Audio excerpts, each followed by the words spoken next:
Павлодар қаласының орталық жағажайда Павлодар қаласы полиция басқармасының қатысуымен 23 шілдеде бірыңғай қабылдау күні өткізілді. Осы қабылдау біздің полиция қызметкерлерімен өткізілген болатын, және қабылдаудың аясында әртүрлі сұрақтарға жауап берілді, жүгінген кісілерге, жүгінген адамдарға.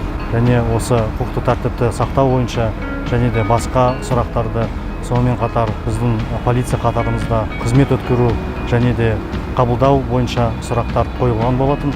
Сол сұрақтарға жауап біздің полиция департаментінің және де полиция басқармасының қызметкерлерімен берілген болатын. В рамках реализации концепции слышащего государства 23 июля 2022 года на центральной набережной города Павлодара был организован единый день приема граждан сотрудниками полиции, сотрудниками акимата по всем насущным проблемам, по вопросам обеспечения охраны общественного порядка, приема на службу в органы внутренних дел, в ходе которых осуществлялся прием граждан по вопросам также принятия мер по ранее обращавшимся, по ранее написанным заявлениям, а также проводилась консультационная работа именно по поступлению в органы внутренних дел.